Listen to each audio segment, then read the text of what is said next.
Hi everyone, it's Steve here doing a little intro because I'm a silly goose and forgot to give someone a shout out when we were talking about gigs and stuff that we played this year. Because obviously it all happened within the week literally over Christmas weekend when we played Mansfield. So massive shout out to everyone who came to that show and the guys at Clubfest who put it on and booked us because it was a really solid way to round off the year. But yeah, I forgot because with everything happening over Christmas weekend, it was a bit manic, and I don't think I've fully processed everything that's happened this week. So yeah, all the love. Take it easy. And now over to Alex. Right, well, I guess we're recording now, so we should probably say something. Yeah, I suppose it's the Wolves Don't Sleep podcast, season 3, episode 3, which brings this season to a close. And once again, it's the Christmas episode. Yeah, we'll see you in season 4 next year. So yeah, how you doing anyway, man? Because it is now it's the 29th of December, just so we can time stamp this one, so prove we are still somewhat in Christmas season. Yeah, we are. Yeah, good man. Good Christmas. Yeah, pretty bang average. Like, can't complain. So yeah, same really. Yeah. Making it sound like we don't actually like Christmas at all. Hey, look, when you get older, right, and like when you're all like the rest of your family that you would usually spend it with are all also adults, and possibly even have like siblings that even have like kids of their own or anything like that. It's a little less. I mean, we don't have kids. Neither of us have kids. No, because as once again we've clarified, 2 single blokes on the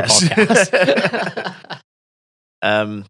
It just becomes like another day with your family, I guess. Yeah, no, I mean it is still quite nice, isn't it? Because it's just kind of like it's like an active, let's just spend time with people kind of thing. I mean, because obviously, like after I got back from my parents and you got back from your parents, we hung out. Yeah. We hung out and we watched the Raiders Chiefs game. We did, yeah. Fuck the Chiefs. Especially you, Adam. What up, Adam? And then obviously, like when Connor came back from his parents as well, so it was just us three just hanging out for a bit. So, and we did try and get the Dans, but we have no idea where they were. So yeah, that's pretty usual though. Yeah, that's pretty usual. I did manage to pin them down yesterday though. Oh, that's good. That's good. But yeah, no, that's basically it for Christmas. But obviously, due to the joys of 'tis the season, we've upgraded our gear, haven't we? We have a little bit, yeah. So we're now going through Rode microphones. This is not an ad, but it should be. No, we'll see. Well, we'll see how they sound after this, but it's looking pretty promising for now. Yeah. I mean, these same mics I've seen used by like actual proper podcasts. So I think we're right. Yeah, and we're not doing it because we're trying to do this full time because we just do this for a laugh. But it's just nice because they're also not that expensive. Yeah, I thought the podcast could use like a tiny little bit of an upgrade. And we're also massive nerds when it comes to gear. Yeah, so that's the main thing. Yeah, I was just like new microphone. Yes, but it also turns out that it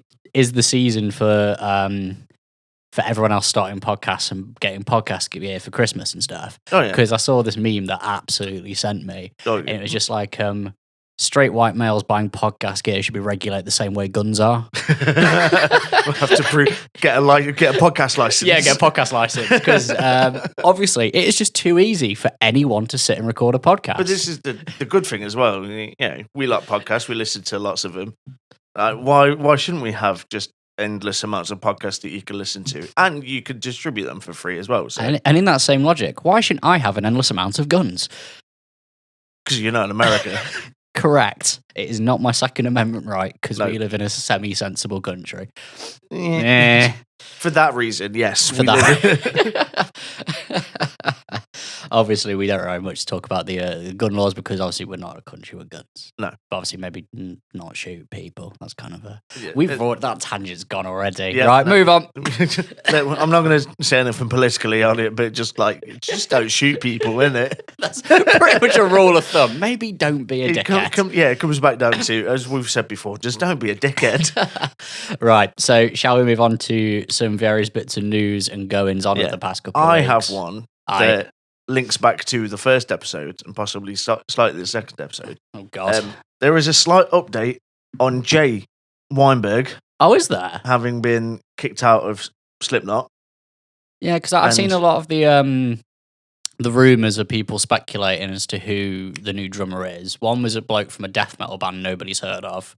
yeah, I've not seen anything. I may have seen a couple murmurings of new members, but this is more on a state. This is I believe a statement from Clown Oh, Clown's actually said something, has he? on why. I'm just trying to read part of the article. Let me do a bit of a speculation zone. Okay.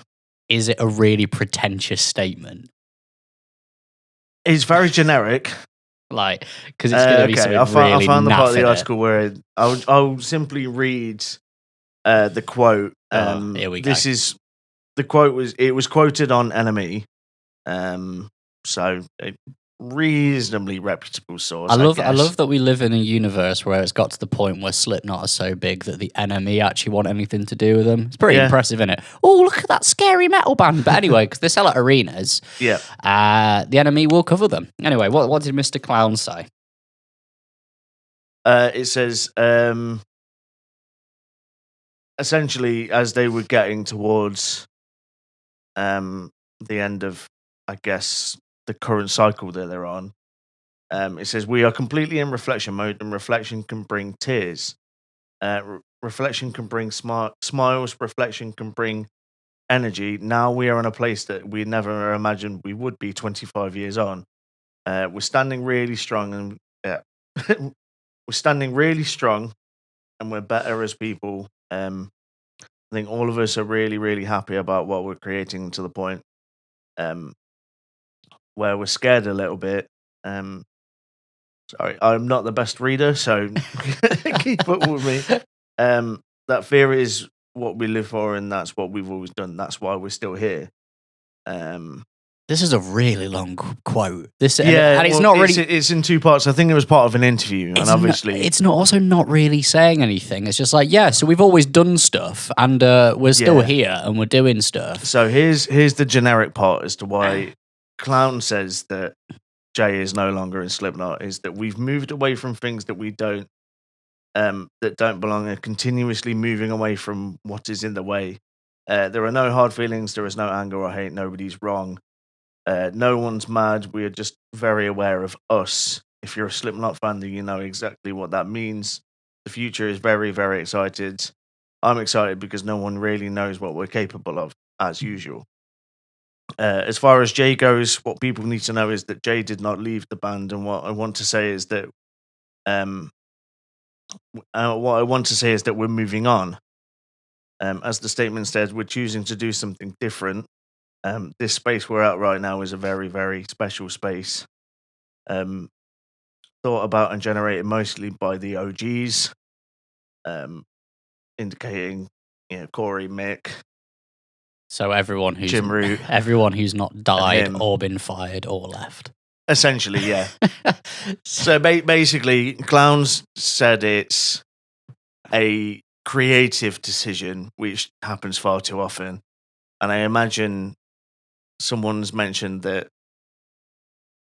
Slipknot want to get even bigger and probably pull a Bring Me the Horizon to a certain extent. Yeah, but I mean, Slipknot have been for quite a while one of the biggest metal bands on the planet. There's no way they can really go any bigger, because obviously they've got Knotfest, which is also a series of cruises. So you not only have you got your own festival that happens in multiple countries, you also have your own cruises. Why do you need to get much bigger? And two, I fail to see how you can get much bigger. Besides being less of a metal band. There is no way in hell, and if I'm wrong, I will give you 10 whole British pounds if I turn out so to be you're not wrong. that sure of yourself. No, because we've seen Stranger. Yeah, that's true. But if it somehow turns out that Slipknot have now decided that they are becoming like a Radio 1 daytime friendly band, I think that's it. Maybe, but I would imagine Jay, being the younger member, wants to stick to the the slightly more extreme side of Slipknot, and Corey and Clown and Mick and Jim being the slightly older members, wanting to move in a slightly less extreme. That would be my take on it. Do you know who also wants Slipknot to carry on being extreme?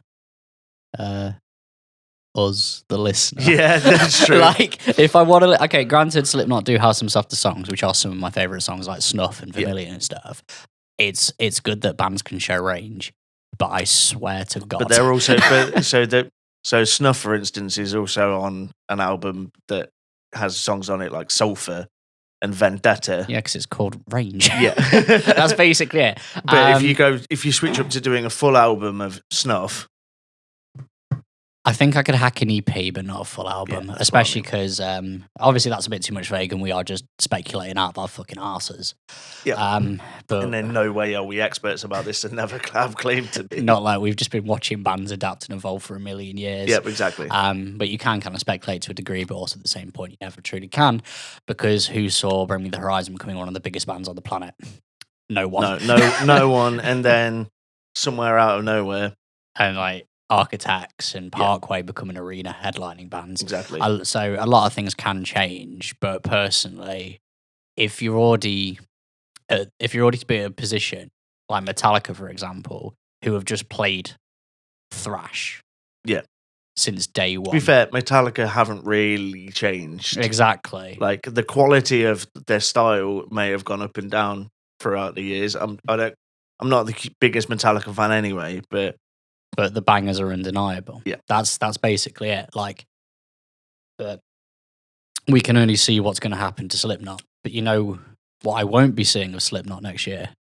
I won't be seeing them live because the tickets were... Oh, don't get me started on those. I mean, it's probably not all of Slipknot's fault. No, because Ticketmaster were involved. Yeah, a lot of this I settle 100% on Ticketmaster being money-hungry bastards. Yeah, pretty much. But you cannot tell me that we now live in a world where within a year or two's difference from when we last saw Slippy K in an arena, where the ticket prices have gone up like 30-odd quid as standard, but then Ticketmaster rack up all the prices by another 60, 70 to nearly £100 so they for no reason. They started at like 80 quid, didn't they? They started like 70, 80. And then somehow out of nowhere, the same show you're paying for floor standing.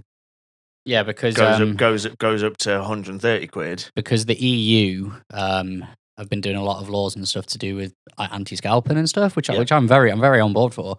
So because like sites like Viagogo and stuff, which were just resell scalping sites, were owned by Ticketmaster. Now because those have taken a dip a bit, Ticketmaster have just come up with some new phrasing about like it's like the more in demand a ticket is, they can put the price up because fuck you, that's why. That is essentially what it is. I mean, yeah, and at the end of the day, that is simply like capitalism.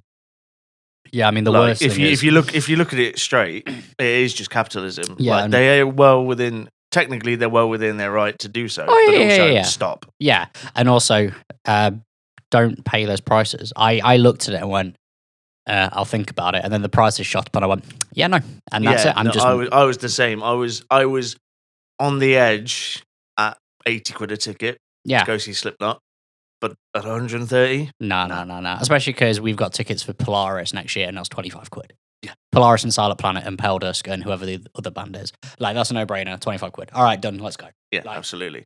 Like easy. Anyway, speaking of absolutely insane prices. So we know bands do a lot nowadays to kind of like supplement their funds because touring doesn't make money. Yeah. As much money as it used to. So obviously like bands sell a shit ton more merch. VIP meet and greets are a big thing. Yep. Which at first I was like very against, but now given the way some bands have done like Patreon. Yeah, Patreon and stuff like that. So obviously like meet and greets and VIP experiences are always a bit of a funny one. Yeah. Because personally, I don't like the idea of paying just to meet someone, unless there's something a bit more involved in it. before someone goes to my Instagram and goes, "Didn't you do the Being as an Ocean VIP thing?" The reason why I did the Being as an Ocean one is because it came with a Q&A session and an acoustic set. That's fine. One. You've paid to essentially and go to an experience. Yeah, which I thought was really cool. Iceland Kills were a really cool one because obviously a lot of their stuff's like horror movie murder themed and stuff. Yeah. They have like setups where it's like an entire like gallery of all the props and stuff that they use on stage. So it's like a proper like interactive thing. Again, it's an experience. Yeah. Obviously, if you're just meeting, but it depends what the bands can offer and stuff. So my stance on it has changed significantly over the past couple of years because the music industry has absolutely roughhoused most artists. So, if you like a band that much that you want to chuck a bit of extra money just to go hang out for a bit, get a couple of pictures, get some like freebies, but it also helps that band get money that goes directly into their pocket, that's pretty cool. But then that brings to my next point. As we were talking about how bands want to get bigger, Lamb of God, obviously, we know are pretty goddamn big. Yeah, they've been around. Once again, got their own cruise. Yeah. That small band, Lamb of God. Why? What? Okay, we're gonna have to like seriously look into where. Like, is there just one company running all of these cruises? Like, where is the cruise thing come from? I'm not gonna. But if I tell you what, if we can get to the point where we can have our own cruise, no, I'm here. No, because I hate boats, don't I? Oh yeah. Like there's just something about I just have this irrational fear of being stuck in the middle of a body of water. Well, we'll do it without you. Why can't we just do something else? Plane? No. The whole concept is I don't want to be... What about a lorry? Cruising down the motorway. Well, if we do it on the M25, we won't be going anywhere. So exactly. It'd be the safest. Cruise around London for like a few hours. No, it's because I just don't like just the concept of being stuck somewhere that if something goes wrong, I can't get out. No, that's fair. It's a perfectly valid thing. But yeah, so it came to my attention that Lamb of God do VIP stuff. Yep. But the VIP upgrades, I'm pretty sure, don't come with actually meeting the band. And like many moons ago when Connor got to meet Chris Adler. Yeah. Because that was literally the only reason he did it. But Lamb of God have got like an extra VIP upgrade. Okay. So Are you going to tell me this is going to cost £1 million? You are going to be so angry. So you can pick a member of Lamb of God who plays an instrument, because obviously Randy has nothing to really... Okay, yeah. If you can see where this is going. A little bit. I'm not going to say that Randy's got nothing to offer to the band, but because obviously he's a damn good frontman. So this upgrade package is you pay an amount of money on top of your ticket fee. Okay. And you get given either a guitar, a bass, or the snare that was used at that show. So you pick what? You pick Mark, Willie, Art, or John.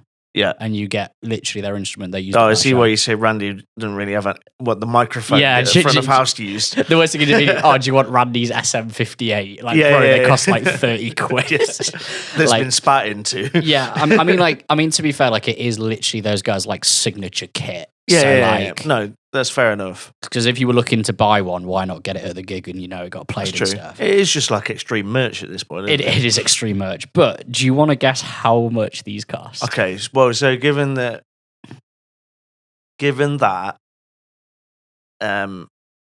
these guys are obviously playing. I don't know which companies these guys play, but they will have endorsements. Yeah, it's all endorsements. It's all endorsed gear, so they would have done a deal with the company to be like, right, we're going to sell these to people, and these are going to be signatures. I'm pretty sure all of the guys are on Jackson and or ESP. So big companies. It's obviously a big company, huge big companies guitar that can do manufacturing for these. And if it's a handful of shows, you say, I'm not sure how many shows there are, but let's say there's 20 shows. No, it's a whole American tour. Okay, so it's their current tour with Pantera. Right. So we are looking. So it's a big tour, but the companies can cover it, which means that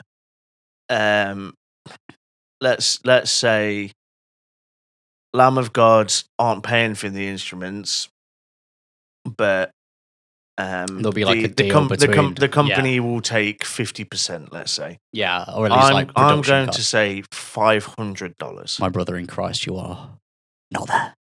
So for Art Cruiser's signature snare, I don't know why this website's giving me in pounds, but that does make life a bit easier, especially because these were just for the American dates. The snare VIP package is £796. What? And then if we move on to Mark Morton, I mean, that's even back to the fact I'm pretty sure Art doesn't have his own signature snare either. He just has a snare that he's endorsed for. Just whoever his drum company is. Yeah. So for the Mark Morton signature guitar, it's £1,035. So that is that's a ton of money. That's how much you probably would pay for his guitar. I'm just gonna fact check that actually, so then we kind of know what price range we're in. So, because otherwise that'd be a bit silly if we were like, "Oh, it's a really stupid price," but it turns out it's actually how much the guitar's worth. Yeah, so, maybe. The snare is not worth £750. The snare probably is not worth. But I'm not 100% sure if it says you actually get to meet them at the end or before or whatever. Or it's just handed to you by a tech. Let's be real, it's probably just handed to you by a tech. Because I did see that Slipknot were offering similar packages for the UK tour, and it's like, oh, you get your own roadie for the day. You get a bloke from Cruise, like, right, here's the stage. I'm Keith. I've been up since 5 o'clock in the morning. Yeah. The band aren't even up yet. No one is up yet. Why has this got 0 price? Is this a build my own guitar? It's no, probably custom shop. You physically can't buy them, so I can't. Okay, but if it's a signature custom, we're looking like at least £1,000 anyway, probably. Yeah, okay. So I'll let them off with the guitars. The snare, even if it's not like an Art Cruise signature, yeah. Then either way, it's mental, isn't it? That's the main thing that I wanted to bring to the attention was just the fact that was absurd pricings for VIP. For a VIP thing. I mean, granted, you get an instrument out of it, but that is just insane, isn't it? Yeah, it's just extreme merchandising. It is extreme merch. Yeah. But yeah, so that's what the really big bands are doing. Fair enough. Which is just insane. That's insane. I mean, if someone wants to, the thing is, again, because bands are businesses, and it all just comes back down to simple capitalism. What was if people want to buy it, someone's going to sell it. Someone's going to buy it. Someone's going to sell it. Just supply and demand. What was that phrase that you kept shouting me down with the other week? Oh, the game's the game. Yeah, the game's the game. Yeah, the game is the game. The game is the game, and your VIP packages now come with instruments. But it's like I just saw it at first. I was just like, oh my god, we've hit this point now. Okay, so here's where I draw the line at VIP packages or like meet and greet packages. If it's just you get to come on the bus for a couple of seconds and meet the band, like shake their hands, and that's it. You move on. Yeah, because if you're paying like an extra £50 on top of your £25 ticket to go meet whoever. Because I'm not about that because if that were me, if we got around to say a club level show where people are paying £25 to come see us, I'm gonna be like, everybody just come fucking hang. Like it'd literally just be like just come. Like I will buy you a pint at the bar. Like if you recognize me and see who if you recognise me, I'll be like, what pint do you want? I will buy it for you. Oh, bloody hell, we've been spotted. But yeah, no, so I think it goes to a point where it's like, and if those people want to really support you, then put the goddamn effort in. That's basically the long and the short of it. Like, if you want to pay me extra money for being at my show, just buy a shirt. Like, buy a shirt, buy a hat, buy whatever, you know. Yeah, and like the VIP package will have to be something like a bit more substantial to be like, thanks for the support. Also, here's some extra shit. Like, I mean, I got to meet Enter Shikari for free once just by buying an album. At Rough Trade in Nottingham. They actually came, and I'm not talking like, hey man, what's up? How's it going? Good album. All right, see you in a bit. Like, I had a conversation with Rory C about Logic for like 10 minutes. Yeah, no, I mean, I do fully rate the fact that Rough Trade do stuff like that all the time. And also, who's it? Banquet Records, who Yes. operate in Yeah, Kingston. Because obviously they put a lot of gigs on and stuff They as put well. on, they're the guys that put on the architecture. Yeah, and they do like a lot. I like a lot of in-store stuff like that. It's like you come and buy an album, Yeah. and then you get to like meet, take pictures and stuff like that's like really cool as well. I'm very here for it. It's just a shame that like a lot of metal bands don't really do stuff like that, but No. it is what it is. To be fair, the metal scene is a lot better than others I've found out for these meet and greets. Like a lot of bands are like, oh, if you come to the merch desk after, some of us are going to be hanging there. I've heard of like certain pop artists that will charge like, oh yeah, like 170 quid or something like that to go in a room and like shake their hand and that's it. Like take a picture with them basically. Without us coming across as like massive elitists, he says wearing a black hoodie and a beanie. Yeah. Lol, we like metal. I think it more says about how different scenes come up essentially. Yeah. Because obviously, like, if you're in a band from like, because we've been in bands since we were like 15 and stuff. Yeah. And you've had to like rough it out, and then when you get to the point where your band starts selling merch, and like, oh, you've got to sell your own merch, and then you can probably draft some of your mates to help you sell merch, and like, but you have to. If anyone ever comes to one of our shows and you see anyone but us, just know that like these guys are like our mates. Yeah, they are. They are selling our merch for us, and that's just because realistically they probably just want a free entry to the show. Don't tell the secrets. I'm not gonna lie, I used to do that for bands. Yeah, I mean, to be fair, you were literally teching for us before you even joined. I would just come and be like, oh, just help Connor out with his drums, or like hold a guitar for someone, and that. But to be fair, like the amount of gear and stuff that we've got, and when you've got like really quick changeovers and like really fucky venues with lots of stairs. Oh yeah, it helps out loads. Just to have someone else. That's essentially it. And also, like, you can technically put it on your CV. This is not a joke. If you go and start helping out local bands load and do merch, or maybe help them organise a day, yeah, absolutely, you can put that down as legitimate job experience. Yeah, as wild as it would be if someone found an employer that wanted to phone me up and be like, yo, has this guy helped out with your band? I'll be like, absolutely. Oh, he's the best way. If you want to put us down as references for a job, we will lie for you. You will probably have to buy me a pint, but I will lie to you. Yeah, I can't guarantee it won't get you fired for it, but...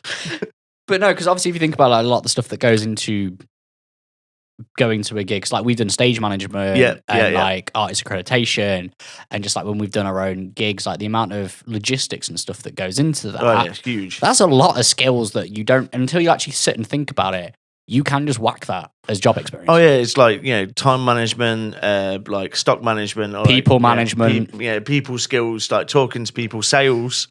That's a good thing about it. Just, and like logistics, it's like, right, we need to get 6 idiots with equipment. Yeah, with a certain amount of gear. With a certain amount of gear in 1 or 2 vehicles, depending on your budget. Yep. If you can hire a van. If not, you're going to get really good at Tetris. Yeah, or 3 vehicles. Or 3 vehicles. And then you've got to get them from A to B for a certain time, because everything's to a time scale. And then you've also got to get everything done within that day within a certain time scale. That is not something that a lot of people can be good at. No, not realistically, not. And this is why a lot of bands have managers. Yeah, and this is why a lot of bands have managers who then shout at them. A lot of tours have tour managers. Tour managers. Or like someone who gets incredibly wound up on the day like me. because my brain goes into absolute overdrive and I refuse to be late, wrong, or have anything fuck up. Yep. So I become very high strung. But have we ever been late? Probably once or twice. But for the most part, we're pretty bang on time. Yeah. So yeah, put it on your CV, kids. Get a job get a job in Starbucks. You know, it's just how it is. Yeah. Come. If anyone wants to tech, come work for us, but we can't pay you. We can't pay you, but you will have a very fun time. You will then also be screaming as to why metal drummers need to have 10 to 12 cymbals at one go. Yep. We're not even quite sure how it happened. We just never stopped Connor.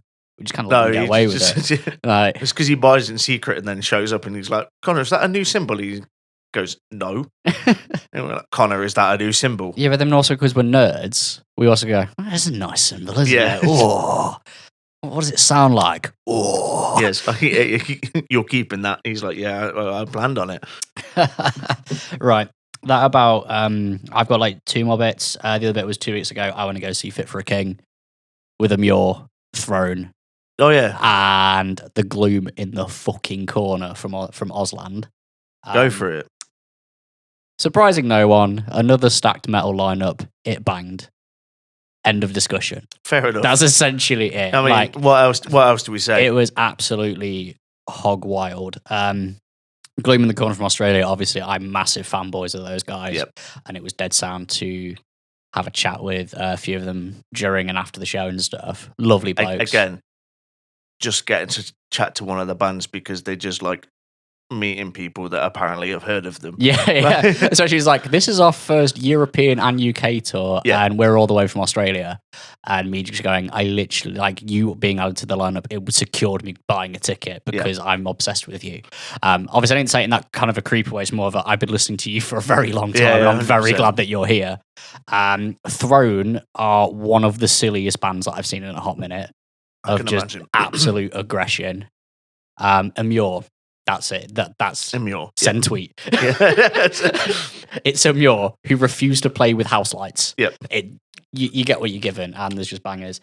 And Fit for a King, personally, a bit of a letdown. Yeah. Only because 3 really heavy bands, and obviously Fit for a King are in their big metalcore chorus era. Yeah. Which I'm not against, but it's more like like.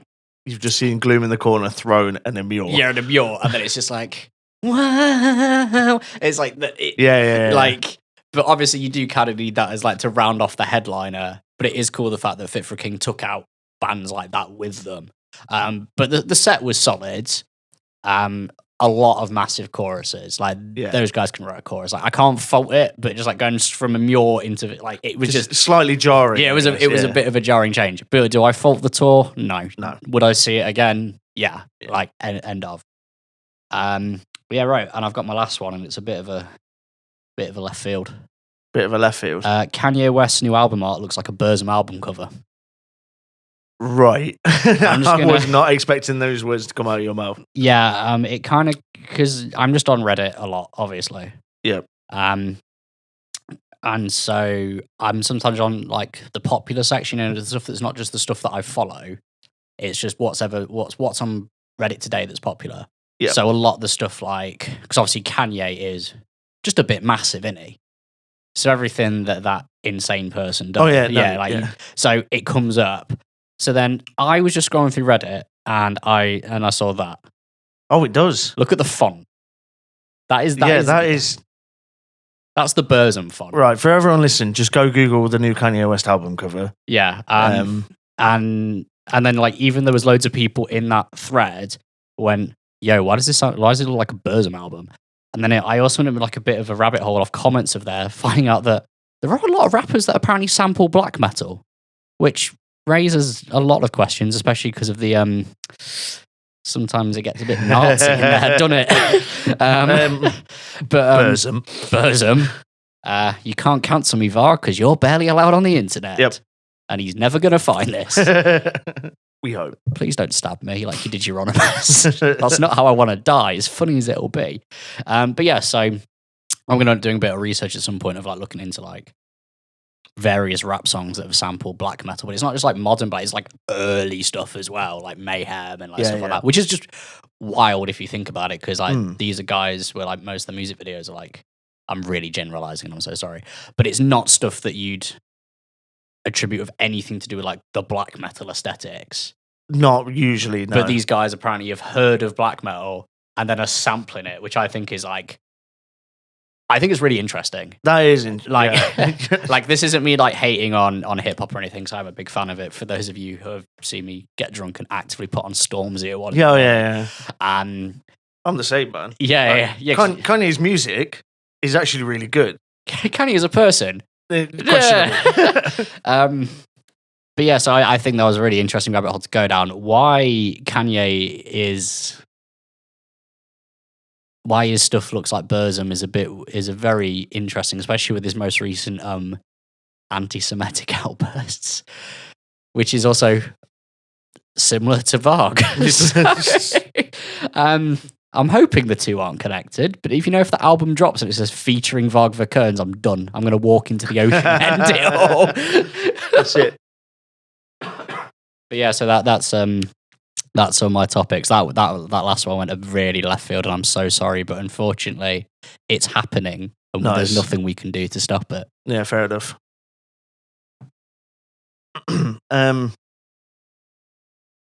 Okay. This is the big one, isn't it? This is the big news article of the week. Talk about it. We got to talk about it. Jordan Fish. Jordan Fish has left. Been fired. Is no longer in Bring Me the Horizon. Yeah. So we just woke up one day and Jordan Fish had, I'm still not quite sure what happened, other than he's just no longer in the band.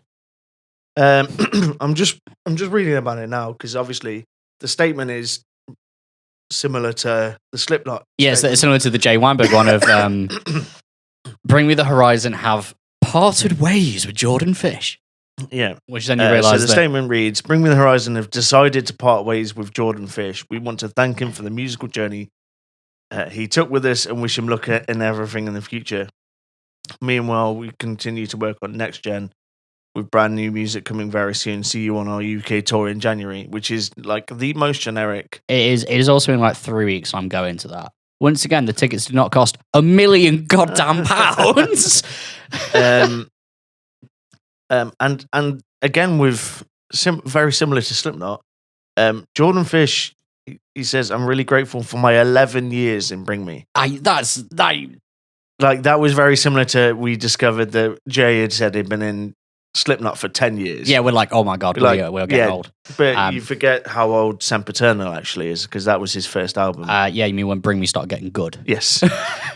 So in my eyes... Yes, I know Count Your Blessings was a good album, but let's be real, guys. Sempiternal was better. Sempiternal was better, and the newer stuff is objectively better.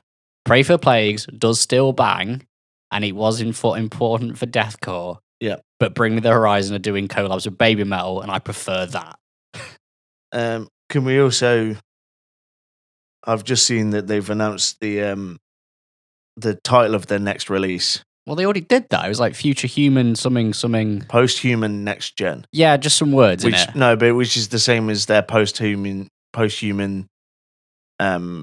survival, whatever it was. Honestly, mate, I've kind of not been paying attention to Bring Me EP and album titles. I've probably been more prepared for... I mean, it was the last thing that came up on my Spotify with what I was listening to. Is that the weird one with the 20-minute long song where all your sites goes a bit mad? No, this is the one after it. This is Post-Human Survival Horror. Okay, so which is the one with Baby Metal on it. Oh, Sam. Right. Well, I've got a bit of random info here about it that was in our Discord from Adam Clark, long-time collaborator to the podcast. this is the story I've been trying to find, but right. I'm not sure how true it actually is. Right. So everything alleged is that it was something about royalties, which wouldn't shock me. Okay, yeah. This is the thing that obviously I heard. None of this is real, and we can't confirm any of this because it's from Adam Clark in our Discord where we only discuss breakdowns. Yep. So it's definitely a bit more factually accurate than The Sun, but I also wouldn't put any fucking money on it. And somehow basically he came back off their last tour and he just removed all of them off social media and shit. Like, he just stopped following them. Oh, okay. Like, he basically got off that tour and just went, right, fuck you guys, I'm out. But I mean, to be fair, it's not as if he's going to have any issues finding work, is it? Yeah, no, realistically. Like, with whatever he does, like as a producer or as like a sound designer or what have you, he will be like Jay. He will be fine. Yeah, I mean, also you can literally like, oh, so what are you doing in the past 10 years? Oh, I helped Bring Me the Horizon get massive. Anyway, I will charge you £2,000 a song. Yeah. Like whatever he wants to do, like that is essentially it. But obviously, we're not going to pretend like we're going to keep you updated. So just go on the goddamn internet. I'm sure Lamgoat will have an interesting story about it.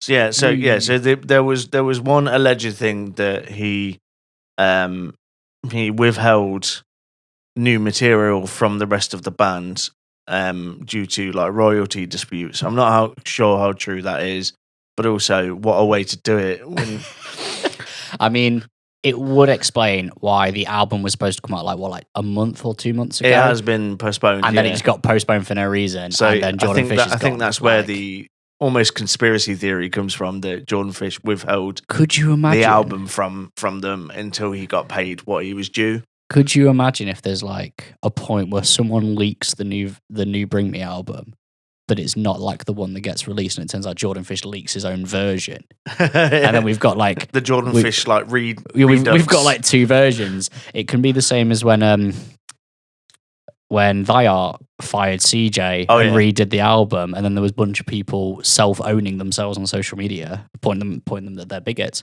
but then they're like, I'm only going to listen to the version that's got CJ's vocals on it because it's better. And it's like, well, it's not though, is it? No, it's not. But if we end up with something like that where there's two versions of a Bring Me album, I would be very interested to hear like the Jordan Fish take versus Jordan. If you ever discovered this, please do your own version of and just release it under because screw them. Or just DM it to us and we'll take the heat because any publicity. Actually, no, because the signed to Sony, they'd sue us into the fucking ground. Yeah, we would not exist. Okay, put it on 4chan. Or Bandcamp. No, just some internet forum. Just somewhere like that's why I suggested 4chan, because it's a complete Wild West, isn't it? Like true, 9gag. Yeah, 9gag for jokes. Yeah, like, just whatever. Or like whack it on like mega.nz and just post the link on bits of paper around Sheffield or something. Like, I don't know. That's it. Yeah, like proper. Yeah, go for it. Proper go in. Right. Does that bring the news section to a close, Mr. Alex? Yeah, I haven't really got anything else, to be honest. I didn't go on Reddit this week, sadly, but it's probably a good thing. That's all that I've been doing. Yeah. Right, so obviously it is the end of the year. Yeah. And we've been listening to music all year. Because once again, we're nerds. That's the third time I've brought that up now. We are nerds. Yeah, okay. we are nerds. So obviously a lot of bands have released some pretty top bangers, and there's been a lot of pretty good gigs this year. So that brings like the first round of like a series of questions that always come up at this time of year. Is like, so what was your album of the year? So if we're going in, my album of the year, it's got to be Sleep Token. Take Me Back to Eden. Take Me Back to Eden. Solid shout. It is a masterpiece of music. And all of the anti-Sleep Token fans, because there are some out there, it's almost like an edgy thing to like say that you don't like Sleep Token because they're so popular. You mean the same people who say Nickelback are shit? Yeah, exactly. You're all wrong. Exactly. Like you're allowed to not like something. You're allowed to not like something, but it's seen as like almost like an. Maybe this is just me, but it seems like an edgy thing to say that you don't like Sleep Token. It's the man in the Burrs and battle jacket. Yeah. You there? But even some people close to home are like, oh, I just don't get it. And like, no. To be fair, but fair enough. I spent a while just being like, I didn't get Sleep Token. Yeah. And then I think it's when they dropped the summoning and everything, and I just went, oh fuck, I get it now. Yeah, exactly. The few people that we are mates with who don't listen to Sleep Token, they're just like, I don't get it, and that's it. That's fair. That's fair enough. That isn't having an opinion like that. Isn't a shit opinion. No. Saying. But it's the ones that go, you bring up, oh, Sleep Token are really good, and there's the one person that pops up from the corner and goes, I don't really get Sleep Token. I just don't think it's that good. I mean, that was literally me. Yeah. But I think saying that you haven't quite clicked with the band is perfectly But anyway, fine. Yeah. But being like, ooh, they're just shit in it, and it's like, no, you like everything's objective. Yeah. But for me, Take Me Back to Eden. Absolute masterpiece. I mean, I can agree with you, because when that album dropped, I must have listened to it about fucking hell, like 7 times in 3 days. Ridiculous how good it is. And for like the bigger Sleep Token fans, there's callbacks to the first album and everything. And writing wise and musicality wise, yeah. Sleep Token are not only. I'm still impressed at how quickly they blew up. Yeah, me too. But also, I'm also not surprised. Yeah, they're horrendously good. Like, they are very talented. Like, if they were a way more boring band and they were as big as they are, I would be there going, I don't get it. Yeah. But considering the fact that they are absolutely all over the shop in terms of what they do. Yeah. so many influences from so many different for places. a really horny, jazzy black metal band. They're doing all right. Yeah. So yeah, that's my. It's got to be my. I couldn't think of when you asked this question near enough 5 minutes before you came over. I couldn't think of many albums that I've listened to this year that have come out this year. I think that's more. I think it's better the fact that I just went, FYI, you've got 10 minutes. Watch album of the year. You just went Sleep Token. Yeah. Like if you spend too much time thinking about it, it means that the album hasn't stuck with you. Enough. Yeah. So like Silent Planet were in there. They released an album this year. Yeah, I mean, like mine is Super Bloom by Silent Planet. Like, oh, okay. Like Silent Planet are a band that I've been aware of for a while because of once again Adam Clark. Yeah, not what I actually wouldn't have guessed from you, mate. Yeah, but do you want to know my prediction for yours? Was it the Creeper album? Yes, because I went. Have Creeper released an album this year? And I went, oh yes, they have. That'll be Steve's then. But actually, absolutely valid. But the metalcore albums this year have just been straight out the park. But there was something about they've changed their sound a bit and they've added some new stuff to it. I'm a huge fan of the new Silent Planet. When they dropped the two singles, which, well, what was it? It was Antimatter Collided, then Anunnaki. I just went, this. Yeah, and then I just listened to the album for just a month straight. But annoyingly, the album came out after Spotify stopped doing the Wrapped. Oh, okay. So it looks like be able to see it on. It literally looks like I haven't listened to it at all, apart from Antimatter, because that's soon. We all know, like, Antimatter is my favorite on that album, but there's Silent Planet album. The whole album's really good front to back, which I think is another thing itself that when the entire album as an experience front to back is just seamless. Yep. Was really good. I will say that was about the new Creeper album as well, which is more like a sexy vampire meatloaf, which is fair enough. Which is, you know, I also like valid. I also like the Rocky Horror Picture Show. Like it's all connected. Yep. But I did also ask this question to the rest of the boys and wolves because obviously everyone wants to know what their opinions are on top of just us two. So I in my head I predicted James's and he came straight back with it, which was a huge shocker.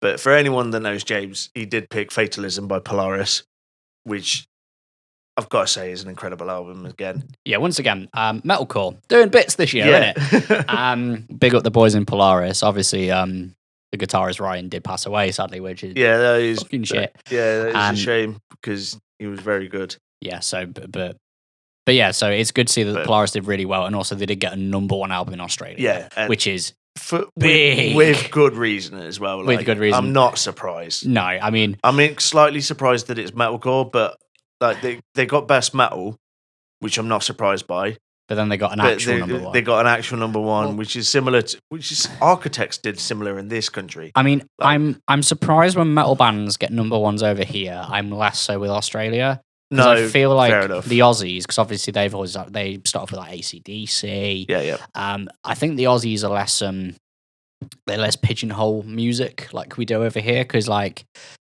remember when I used to beef with the guy on BBC Radio, BBC introducing for Nottingham, for not liking metal, for just actively refusing to play metal bands. People in this country love to hate metal. Yeah. They just go, it's that screamy, horrible music. But then everyone that used to bully us in school knew who Slipknot were.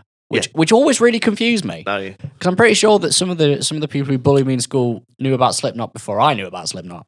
And then we started, but then the memes started coming up of like people bully us for liking screaming music where you can't hear the words, but then you hear a Rihanna song and you can't tell what she's saying either. I mean, to be fair, I don't have a clue what's going on half the time. Exactly. To be fair, with the Rihanna song, it sounds like she just didn't pay the producer enough. maybe. And also if you listen to everything through the radio, the frequencies are a bit naff and whatever. But those memes were fucking shocking. Like the whole like elitist memes were just like, it's just get a goddamn grip. Yeah. And also, isn't the whole point of rock, punk, and metal and hardcore to be like the antithesis of whatever's popular?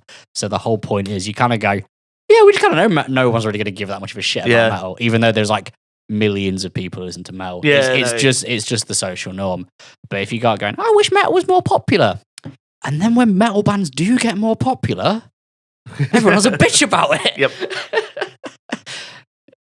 So, but then everyone's a bitch about it from both sides. From both sides, it's just because everyone's like, "Why is a metal band so big?" And then all of the the elitist metal fans are like, "Why is it so popular? It shouldn't be popular. It's underground." I honestly just think people should just stop talking sometimes. Yeah. But yeah, no. Anyway, it's fucking sick that maybe we should. No. But yeah, no, it's sick for Polaris, and yeah, you're right. Shockingly, James's favorite band, Polaris. If you didn't know James, he is very into Polaris. Very into Polaris. And he finally gets to see them for the first time next year, which the rest of us have seen them a couple times. I don't think I have. You must have done when they supported Architects. You would have been. Oh no, you may. I wasn't on that tour. No, you did. Because I went to the same tour in a different city. Oh my god! It was when I went to Manchester and you went to London. Oh, we were late for some reason. So yeah, they would have been on that tour. You may not have seen them. I definitely. I think saw it was them. because we were trying to get across London, which I think was the the key thing. No, that's where I discovered them. Was supporting no. Architects, and that was a very good shout for Architects to bring them on tour. I mean, as is the rules of metalcore these days. You go on tour with Architects, and then you're big. Yeah, that's. I mean, it's pretty valid. But yeah, so the Dans also put their 2 cents I saw in, that. Which I learnt a lot from this singular reply. That one, Take That released an album this year. I did know that. I wouldn't, would I? That's all I knew about it, is that they released an album this year. Apparently Take That released a new album, and that's Bing's favourite album, and it's called This Life. Fair enough. Couldn't tell you a single song. No. And also from Lord Broadley himself, his album of the year was Ringo Starr's new album. So I have a slight bone to pick with him on that one, and I'll tell him it's only an EP. Look, but that's the only bone to pick. Like, if he wants to pick Ringo Starr, that's fair enough. But we said album, and he picked an EP. Look, but he probably does know the difference, so fair enough. No, he knows the difference. He's doing it on purpose to mess with us, because Dan refuses to listen to anything remotely heavy. That's fair enough. I mean, also once again, Ringo Starr is still doing things. Yeah. So it's still Ringo Starr. I mean, it must be nice when you've got the Beatles money, isn't it? Because didn't the Beatles drop a song this year where they're all holograms? Something like that. I think we talked about it already. We probably did, but it's more like a sleep paralysis demon. Like every time I think about it, I'm like, oh god, the ghost of John Lennon stood at the end of your bed. The final one. Connor comes in with a solid shout of the new Thy Art album. Partly because fuck you, CJ, and also it does bang. It does bang, and a message that Connor probably would want us to portray as well. Fuck you, CJ, for being anti-trans. And how they handled the whole matter was absolutely class, because not only firing your vocalist for being a prick, you also completely replaced him, and re-record the album. That is a top tier within record time as well. I mean, absolute shout to whatever the name of the new vocalist is, the bloke. It doesn't matter. He was in Aversion's Crown. Aversion's Crown. Yep. So the bloke from Aversion's Crown. That's what I've always been saying. Who is now the bloke from Thy Art Is Murder. Yep, I'll take it. Yeah, those are our albums of the year. And I did also ask Adam Clark. Did you? Of course you did. It was Heavener by Invent Animate. Yeah, that makes sense. And I did actually put it on my Instagram as well to see if anyone wanted to tell me what their albums of the year are. Okay. So we only got 2 replies, and one of them was Adam. So Invent Animate again. Yep. And my mate Caden, Sleep When I'm Dead by Cami Cahoe. And I had no idea who this artist was, so I gave it a little bit of a look. It's like a lass who's like a one-man band kind of thing. Oh, okay. Kind of old school rocky, punky, kind of gave me like Runaways kind of vibes. Is it like self-produced kind of, yeah. Like bedroom produced kind of vibes? Yeah. Not saying it would be bedroom produced, but it was very much just like one person doing everything. Yeah. That's kind of it wasn't too bad from what I listened to very, very quickly to have a clue. It was pretty alright though. So fair enough. There you go. Go check out Cami Cahoe. Not entirely sure how big she is because I did not look at the numbers. Not that anyone gives a toss anyway. So right, whatever. But it was pretty cool. But yeah, so thanks for the 2 of you who contributed to today's segment. Right. Your other one. Did you not put something about your best gig? Oh yeah, shit. I'm glad you're paying attention because I've just got everything on my phone. What was your best gig of the year, Stephen? Right. As I thought back of how absolutely chaotic this year has been for gigs, But like I said, It with has the whole, been a madness. it has been a mad one. But like I said to you with the whole thing, when you just went, oh, I thought about it, but then Sleep Token was the first one.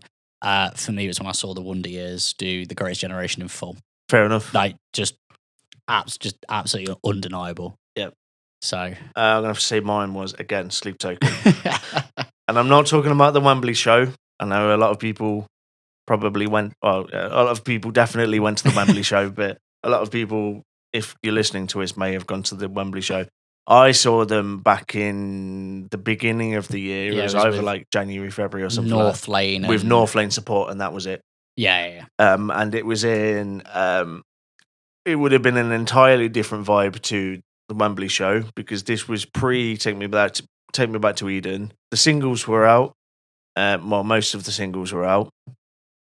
But it was in Manchester Albert Hall, which is a lot smaller than the arena that they just played in the arenas that they're playing now. Oh, is it smaller than Wembley? I would never have guessed. Which is way smaller. It's probably, you're talking similar in size to, well, you would probably know Rock City. So we're looking about you're talking at like 2,000 cap. 2,000 cap max for the Royal Albert Hall. I've not been to the one in Manchester, but if it's anything like one of like the one in London that I've been to, similar cap. Still a fair few people. But it was way more intimate. Yeah, intimate. And given that you've been to Wembley Arena, yeah, it's pretty big. It's a sizable venue. I mean, it's definitely one of those because I know for a fact that you guys, because it was you, Connor, and Adam, and you guys came out of it going, "That's one of the best things I've ever seen." It was an experience. Yeah, so I think that definitely speaks more volumes as to why Sleep Token are as big as they are. Yeah, they do have the whole package. Yeah, they do. It is literally just it's the aesthetic and the songs and everything on stage, and all the artwork and everything is a package within itself. See, originally they did a tour with Architects just before that. It was Architects, Sleep Token, and North Lane throughout Europe. Yeah. And I was originally annoyed because I'm a huge fan of Architects going, why aren't they doing that in the UK? That would have been so good. Yeah, and then it was Sleep Token. Then it was Sleep Token, but then Architects dropped off it and it was a Sleep Token headline with North Lane. Or it was a different tour. No, it was when Architects did the arena and it was 11 Sleep Token. Yeah, no, I'm talking after that. Oh, yeah. So just before they did the one where I went to Manchester Albert Hall. Yeah. In Europe, they were on tour. Oh, it's because it had Architects as well. And you were just had Architects on it. I was why didn't have Architects on it? That would have been such a sick tour to go see with North Lane and Sleep Token. But then you're just like, it's just Sleep Token on its own. It made a lot more. I was really glad that actually Sleep Token got the time on stage because they got like an hour on stage and were able to perform like a much more of an experience. Absolutely everything, which is a massive contrast considering that me seeing the Wonder Years just play an album in full. And it was sold out at Leeds Stylus. Oh yeah, which is what 700s. I want to maybe 1,000 pushing it, but no, it wasn't like it's way. I think it's like 500-700. Yeah, and it's just a bunch of like really sad pop punk. Yeah, but it's one of those ones where I think it's like similar to like when everyone's just there for the one thing that's happening. I think that's really cool with experiences because it's just like everyone's just on the same level. Just like feelings. Nice. But yeah, so that was cool. But that's the thing when I really think about is like just off the top of my head. But I think it's because it's pretty recent. But obviously, a lot of the ones I've done recently have just been really heavy. Yeah, I mean, it is difficult when you come to the end of the year and go, have you got some best moments in the year, or have you got some best moments of the year? Because you go, everything. Oh, there's been a whole year. So stuff that we've done recently, like we mentioned the Lorna Shore show recently, and like albums that have come out more recently than the ones. Yeah, I mean, like ones at the beginning of the year or whatever, you kind of have to go, oh yeah, but there was like another like 10 to 12 months. Yeah, I mean, previously to what we've just remembered. You would expect me to go, oh my god, when I saw Creeper, yeah. That was but it wasn't the best time I've seen Creeper, and also this is getting a bit of discourse that I've seen on various music genre subreddits as well. There's a lot of new people coming in to go into gigs who don't really have gig etiquette, and that's it's a bit weird. I have noticed that a little bit, and I do blame the pandemic. Oh yeah, because there are a bunch of there were a bunch of people, or Are you about to get okay boomered by me if you're about to start blaming it on Gen Z? I'm not On the- about on the to. TikTok kids. I'm not about to blame it on Gen Z in particular. But there are a lot of that generation that turned 17, 18 in the pandemic. I think it could be like people could either got on to go into shows during the pandemic because obviously when you have a lot of time inside, you start to go and a lot of people did age up. Yeah, and obviously the way that we went to gigs was significantly different. Because I remember getting bodied by a bloke at Cannibal Corpse when I was like 16. So I think it was the people that discover all these new artists in the pandemic. And then go, oh shit, we can't go see them. And then suddenly, a couple of years later, every single artist on the planet tours. I think there's also a bit of an issue with the main thing I've seen is the baddie-core crowd. Oh yeah. So it's a bunch of people who've basically got into Bad Omens and Sleep Token and stuff through TikTok, who have no interest in the rest of the metal universe. Making it sound like I'm a fucking Disney exec. We both do sound like we're proving our age here, Steve. But yeah, it's more from a logical standpoint. It's more like you have no entry because most of us kind of got into metal through someone, and then we go to a show with someone who's been to a show before, and then there's kind of like because I vividly remember having a conversation with my mates going, "What do you do?" Yeah, and it's always kind of like, "Don't worry about it, but this might happen, but if you do stack it, someone will get you." Like stuff like that. And obviously there is the whole thing that people do look after each other. But I do feel like there is a lot of people coming in, and I feel like there's been a bit of a knowledge gap.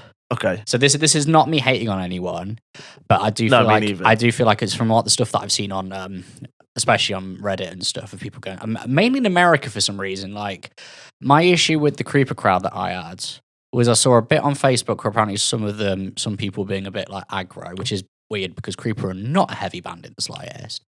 But I didn't see any of that. I just felt the crowd was a bit dead. But obviously, I've been into Creeper for quite a while from back in the way when they were essentially more of a punk band compared to what they are now. But if you've got people who don't know what the etiquette is of like mosh pits will happen. People will crowd surf. Things are going to happen. Yeah. And there are some people who seem to think that they're gonna somehow avoid it. Yeah. Like it is inevitable. You might catch a stray pint or an elbow. Yeah. Or like it's don't get offended that you're at a gig and suddenly you've been sent sideways. I was gonna say like one of my I was sort of like thrusted at the deep end at one of my first gigs because I was sucked into one of those like circle pits that have a gravitational pull. Yeah. The ones where you step anywhere near them and that's it, you're the other side of the room. And that was because Chelsea Grin were on stage. Boo.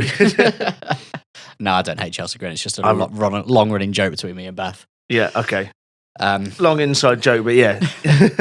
that was my first gig experience is that, if you go too much near, especially at a metal show, but not excluding anyone else, if you go too much near the mosh pit, you may get hurt. Yeah, there's no guarantee of an injury, but you might cop a hit. Catch a pint or an elbow. Yeah, I mean, I have had my tunnels knocked out, which sucked. I have copped an elbow, but at a club night. Yeah. Which ended up me covered in blood, but it was the hate breed, so completely valid. Yeah, valid. Like stuff like that. But I think it is a lot of those things of if people don't have any entry point, they're not going to know what to do.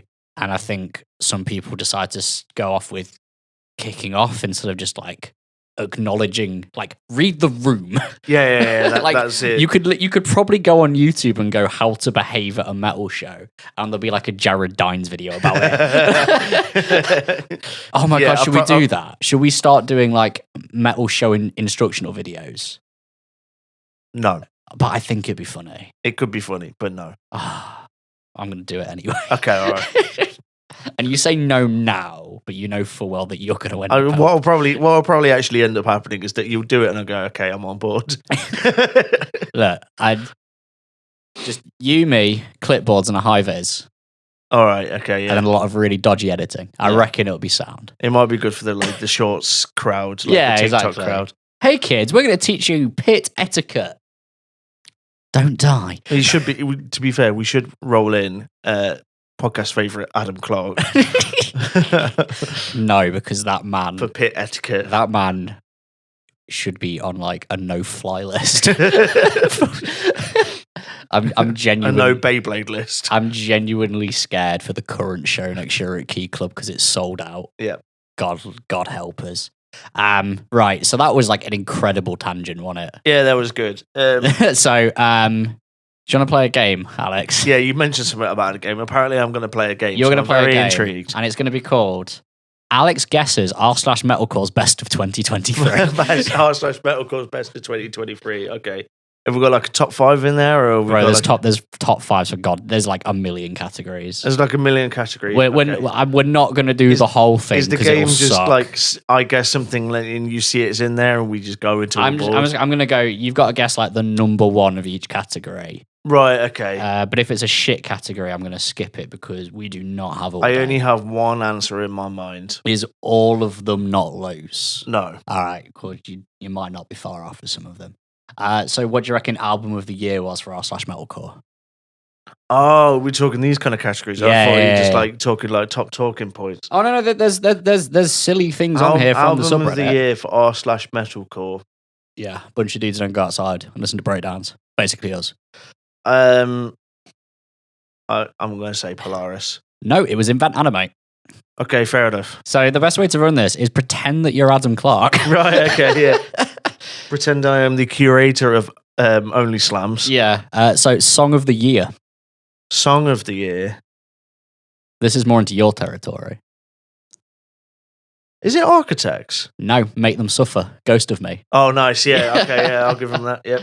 This one's a funny one because I love that we've got to the point in a specific metal subgenre that this is a category in its own. Australian album of the year. It's got to be Polaris. It is Polaris. One's got to be Polaris. I just love that it's got to this whole point now where everyone goes, right, there's metalcore bands in the rest of the world, and then there's Australia. My working theory of why Parkway Drive are the best metalcore band on the planet is because they're Australian. The thing is, I was talking to Mikey, the vocalist from the Gloom in the Corner, about it, and Throne's merch guy. Yeah. And it's like, Mikey was just like, he's just like, yeah, we just form bands. And me and Throne's merch guy were like, there is something in the water. Like, what are you doing? Like the Great Barrier Reef admitting metalcore vibes. Yeah, like, what happened in that country? Like, do you reckon it's like, oh my God, right, here's a theory. Right. Right, 'cause you know, like, the Aborigines have all the their origin stories about like a Dreamtime. Yeah. And it's like a mystical realm where everything was created from. Yeah. Do you reckon that's where the best riffs come from? From when they all like take a spiritual journey to yeah. So when you go walkabout, and you just go like some zeros and ones start following them. You come back with a Digitech whammy and a 7-string. And you're like, he's been chosen. He will form a band. Well, my working metalcore theory, the Parkway Drive are the best metalcore band on the planet, is because the best metalcore, as we've just discussed, comes from Australia. That is almost undisputed at this point, and the band with the biggest numbers and the biggest metalcore band in Australia is Parkway Drive. Yeah. That is just scientific fact that they are the best metalcore band on the planet. I mean, valid. Although from the research that I have done. For the research you've done of listening to it on your own, because I have still not listened to the last Parkway album. Oh, it's very good. I just don't want to. It's like I just don't. But from a total from Parkway Drive, if you look at discography, like they're up there. Oh yeah, like there's no argument. Anyway, right. Here's a one. It's non-metalcore song on a metalcore album of the year. Non-metalcore song on a metalcore album. I think what this essentially means is there is no guitars on it or very little. Like it's basically not a heavy song. Oh, from this year. All of these are from this year. There's not many that I can think of. I'm going to go safe and say Silent Planet. Oh, yeah. I can't remember the song, but is it Super Bloom? It's Super Bloom. Yeah. Super Bloom is the okay. Yeah, because obviously they've like, to be fair, bangs. It does bang. Super Bloom, the song does bang, and I really like Right. it. So, And here's probably arguably one of the best ones. Breakdown of the year. That it also says in brackets, provide timestamp. provide timestamp. Okay. I do not expect Breakdown you to of the know the year. timestamp for the breakdown of the year, but it's a very obvious one based on what we have discussed since this song came out. How recent is this post? I couldn't tell you. But, Okay. but the breakdown of the year post is so the mods collaborate this in the run up to the end of the year. Okay. So they basically get everyone to vote in it and stuff. So like people are actively going in every day and putting in. I don't know how they worked it out, but they have a way of working it. So people go, right, this is the breakdown of the year post. And then people go in and put their entries. I have no idea what the breakdown of the year could be. Like this question should be asked to Adam Clark. Not loose, motherfucker. Oh, there it is. It's deep in the willow. Deep in the willow, yeah. Because objectively, yeah. It's definitely up there with breakdown of the year. I should have mentioned that. The reason I asked for how recent is this post is because a very recent offering from Darko US has just entered. The thing is, Darko don't really have obvious breakdowns. Darko are just one consistent chaotic thing. Oh yeah, if you listen to the new Darko, Shanghai? Yeah, Shanghai. Yes. It's Jaluka type. It's Jaluka cross Crystal Lake. It's what it is. It's Darko. We don't know what's going on over there. No, but it's just Darko. But we're having a nice time. This is not one I expect you to guess at all, but solid that it was a category. Right. Producer of the year. Producer of the year. Yeah, so I think it's cool that stuff like this is mentioned because obviously a lot of the stuff that goes on in the background of making music does get overlooked. Yeah, like artwork, production, etc., etc., etc. So I'm just gonna throw a name out there that is probably likely. I'm gonna say Will Putney. He's not on the list. He's not on the list. It was Randy LaBouffe, Lance Prank, not heard of him, and Taylor Young. No, so I've heard of Randy. Lance did the new Polaris. Okay. And he also did a band called Teeth Noise, who I've never listened to. Never heard and of he did the Alpha Wolf split with Holding Absence. Okay.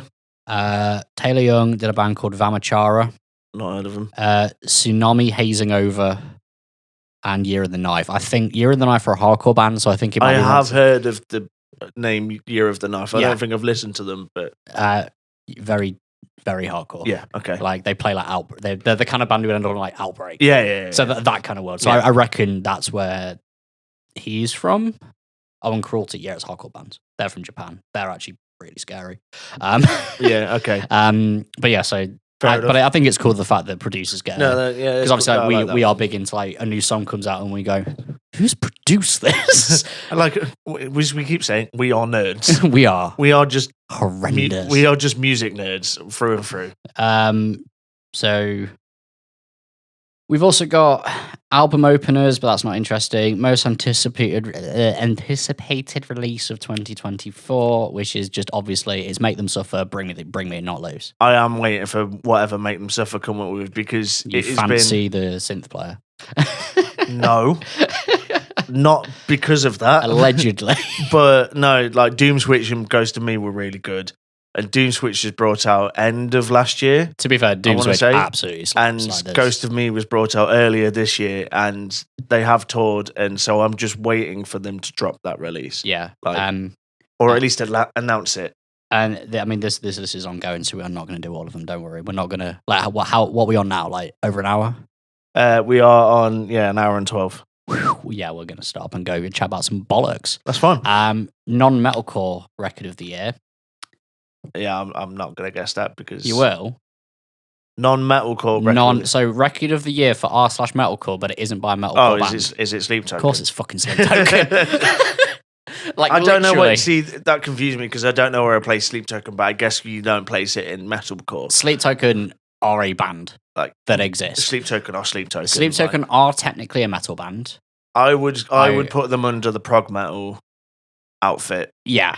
Like because prog is quite vague anyway. Yeah. But they 100%. have progressive tendencies and Yeah, like anyone who says Sleep Token are not a metal band is an idiot. because obviously they're a metal band. They play 8-string guitars. Yeah, they've got 8-string guitars and they double wear drop masks E. and they're spooky. Yeah. I mean, they're heavier than Ghost, for God's sake. A lot of bands are heavier than Ghost. ABBA are heavier than Ghost.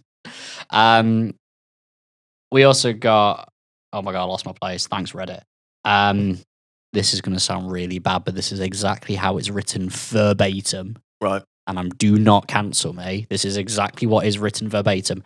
Asian album of the year. Asian album. Obviously, that incorporates like so that scope of that scope of continent of countries.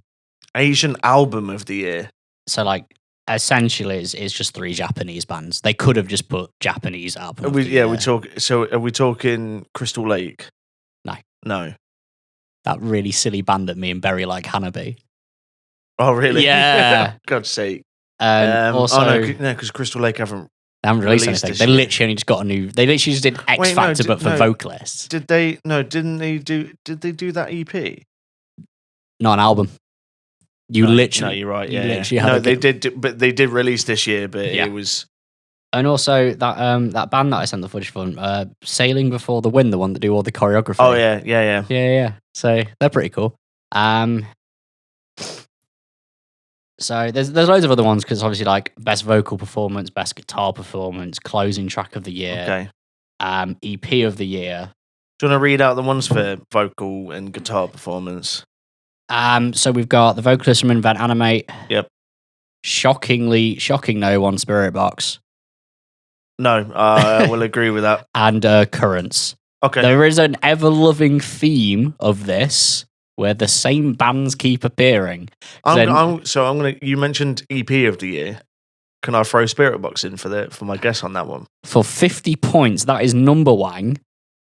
Number one of the year is Spirit Box, The Fear of Fear. Yep. Second is Not Loose. Both very good EPs. Shocking no one. And the third one was Better Lovers, which is an interesting one. Because I would not have classed that. I mean, I don't think it's metalcore, but I would not class that as metalcore because they are not a metalcore band, in my opinion.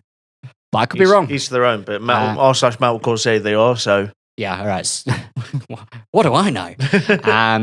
Best guitar performance, it was Ryan Sayu, and then Chris from Currents, who's also in Shadow of Intent. And Periphery. Because it's Periphery. I mean... Because Periphery. Again, I wouldn't put them under the metalcore bracket. A lot of their stuff has breakdowns in. I think the way that metalcore has become now is essentially... Metalcore is anything with breakdowns in. But and maybe a bit of clean singing every now and then. Periphery I would definitely put under the progressive / like tech metal. Yeah, like 100. But they're closer to much sugar than they are Fit for a King. Yeah. Like 100%. Chorus of the year. This is a good one because I agree with it. It's Invent Animate Without a Whisper. Right. Silent Planet Collider. Yep. And then Invent Animate again with Shades. Like, are you seeing the theme? The three bands that keep appearing. It's Silent Planet, Invent Animate, and Currents. Yes. Like, that is just the rotation now. So yeah, that's essentially it. A lot of these are very long and boring, and we don't want to bore all 3 of the listeners, but we do have the last one, which we will do, which is genuinely the funniest thing ever. The top 3 mosh calls of the year. And you can probably guess 2 of them. Top 3 mosh calls of the year. Is one of them this ain't no Harry Potter and the No. It's not the live ones. Oh, okay. So otherwise, because that one is incredible. This ain't no Harry Potter and the half-assed mosh pit. Yeah, well, we'd have Matt from Kublai being like, "Turn the person next to you into guacamole." Yeah. Dun, dun, dun, dun. So I'm gonna say one of them is probably Knock Loose. Yes, Knock Loose, motherfucker. That's number 1. Yep. Mosh calls of the year. Next one's a band that have come back that I don't really listen to at all. I'm probably not going to guess it. That's A Plotting You, Forgotten. Okay. I'm slowly realizing how much new metalcore I haven't listened to. I'm pretty this sure year. The Plotting You've been around for ages. But also, yeah, we don't just listen to metalcore. No, the Eagles came on my Spotify Wrapped for another year running. Yeah. And number 3. Is it by any chance? Is it either invent, animate, or currents. No, it's not loose. Everything is quiet now. It's literally. And again, the title of the song, "Everything Is Quiet." And to be fair, that hits so hard.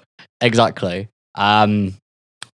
So yeah, that's essentially it. There's like other ones like artwork, which is invent, animate, currents. So if there are 3 bands that you listen to this year, invent, animate, currents, and silent planet, and that's it. That's metalcore. Right. That's all you need to know. And then the non-metalcore is Sleep Token. Sleep Token. And listen to Spirit Box for good measure. Yeah. And also Polaris. Yeah, and Polaris. And that's essentially it. That's essential metalcore of 2023. Yeah, and then another, so that's it. Oh, there is like buried all the way down here is American Album of the Year. Do you want to guess what the American Album of the Year is? No, not really. Invent, animate, Invent, animate. Silent Planet. Oh God. Have you got a UK Album of the Year? Yeah, we do. It's literally here. Do you want to guess who it was? Too slow. It's Bury Tomorrow. Yeah, they released an album this year, but it happened. It was at the beginning, wasn't it? No, they did, and it is a very good album. I forgot about that album. It's about the only band in the UK that Sleeps have released this year. It's not been an album. Well, the other 2 were Graphic Nature, who I've not really listened to, and a band called Cauldron, who I've never listened to. Yeah, so UK bands have released non-albums this year. So we've got Sleeps, Architects have released. Was Malefic's album? No, Malefic's album was last year. I also realize a lot of this is blending into the hardcore territory because, once again, what does the core stand for in metalcore, Alex? Hardcore. Hardcore. Yep, it's not a trick question this time. Not a trick question. But yeah, so thus concludes Alex Plays r/metalcore's Best of 2023, and the prize is the can of Monster that I brought you earlier. Yeah, thanks, mate. You're welcome. Which I've already opened and drank some of. Yep, you're welcome. I think this concludes this podcast, if I'm honest. Have we got anything else that we want to like randomly talk about quickly? Have you got any aspirations for next year? Next year. New Year's resolution for the band, should we say? What, just for me? I mean, because all the ones for me personally. I mean, you can say personal ones, but I don't want to press you into that one. I mean, my personal aspirations is to carry on being sick.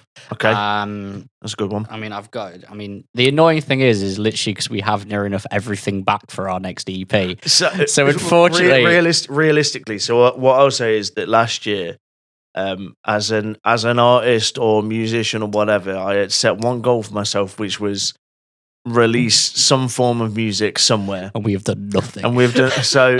But that was either as like a solo musician or having like joined Wolves properly or anything like that. So, but halfway through the year, as we started going, you know what? Actually, like this could I could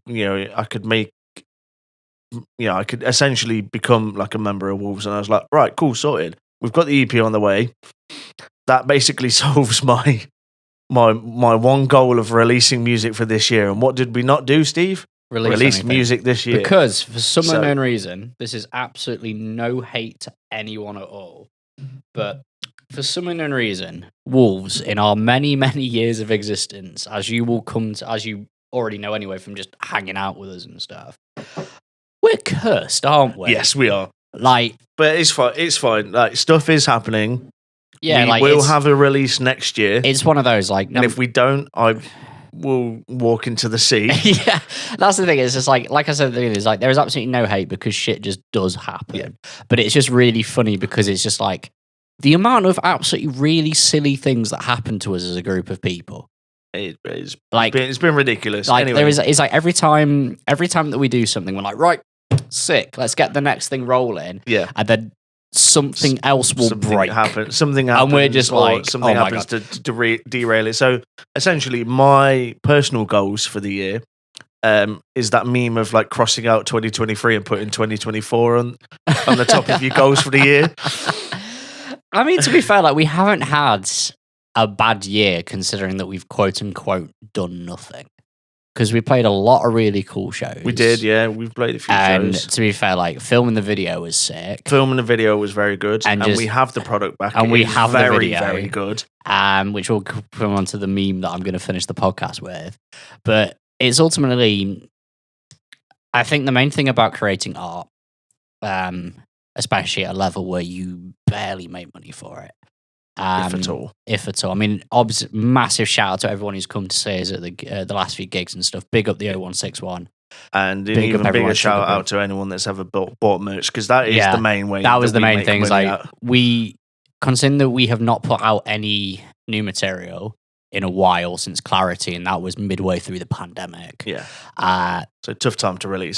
Sometimes leave anything, but Bossman was adamant we were getting shit done, and whatever Bossman wants, Bossman gets. Yeah, essentially. That is the joys of having a manager, folks, is like you have someone to kick your ass into gear and get shit done, which is what's needed for guys like us as well, who sometimes have a lack of confidence and we kind of feel like we're not going to get anywhere and we're hitting the wall and stuff. And it's a level of vulnerability that comes when you're putting yourself out into the world. And I did have to think about it earlier, actually, because I have realized that sometimes people think I might be very standoffish in terms of how I am with other people in the music scene and stuff, which I'm not. Like, I want to work with as many people as I physically can. But then I kind of cast my mind back to the first Wolves EP. And when we dropped that, we were getting like hate comments from people in other bands and stuff. And I was just like, so it's not as if like I'm actively being standoffish because I don't like anywhere I think I'm better than everyone. It's the problem is like my first foray into doing band stuff, like actually properly, like actually releasing an EP and actually putting myself into the world. I was met with a shit ton of negativity for quite frankly no reason, because it's only in the past couple of years that I've become a dickhead. That's a joke. I'm actually quite a nice person. On the outside. But yeah, so it's stuff like that made me think of it, and I was kind of like, Jesus Christ, one of the local music scenes has its up and downs. If it's just like, oh yeah, I've heard of that band. Oh, they've left a comment on the Facebook post. This is shit. I'm like, what have I ever done to you? Yeah, so just weird stuff like that. But back to my original point. Yeah, thanks for still caring. It really means a lot. Like, obviously, we still get booked for some shows, like the guys at the 0161 in Mank, and everyone else is booked with us. And big up the guys at Mangata in Knots, who still book us, probably under threat of death since we know where Chris lives. Love you. That's a joke. I wouldn't threaten him. But we've known Chris for like a really long time. Oh, yeah, so the fact that he still gives enough of a shit to keep putting us on shows and people still come turning up is pretty sick. But annoyingly, I've got to say the thing. Things are coming. Not big things, but like average size things. I think good thing to end on. Stuff is coming next year. We have it all back. Like, we have the material ready to go, but the video the video exists. Yep. The EP exists. The artwork is like nearly done. Yep. But I've physically seen the artwork, so it's real. We have it, but things take time. Please be patient. Things take time, but for some unknown reason, it takes us longer, and I'm not sure quite why that is. But yeah, please be patient. Stuff is coming. I'm gonna say very soon. Yeah. That's the closest I can give you at the minute. I mean, a bit of background without going too much into it, because obviously we are trying to wrap this up because we have been chatting bollocks for a long time. Because of the nature of everything that we do is because if we wanted to, I'm pretty sure we covered this in episode 1. If we wanted, or just a conversation we've had, if I'm repeating myself from a previous episode, I'm sorry, I've slept since then. If we wanted to, I could literally go and upload the EP to DistroKid today. Yep. If I wanted to. Yep. But we have put in far too much work and we have been a band for far too long that we're not going to do We've essentially chosen to go down the route of we'll do it right. Yeah. Like, where there's going to be like a PR thing, etc., etc., etc. We're not going to bore you with it, but you know the thing that the proper bands do? Yeah, we're trying to be a proper band. So we're trying to be a big boy band. We're trying to be a big boy Please band. bear with us. It is coming. Yeah, that's essentially it. So if you've got to this far in the podcast and you've got congratulations, you've completed season 3 of the Wolves Don't Sleep podcast. I still think we're going to try and make it, still going to try and make it the record and make it for 4 in season 3. Or we should just not do seasons anymore. Or this is the last season we ever do, and everything from now is just season 3. Yeah, let's do that. Yeah, let's just do that. Okay, it's not. Well done for making it this far. This is now season 3 forever. Season 3 colon infinite. Like all the games that you play that have infinite on the end. It's like a Metal Gear Solid game. Wolves The Don't title Sleep just gets podcast. longer. It's the Wolves Don't Sleep podcast season 3 infinite with new game plus. Produced by Hideo Kojima. We'll see you in a bit. Goodbye, internet.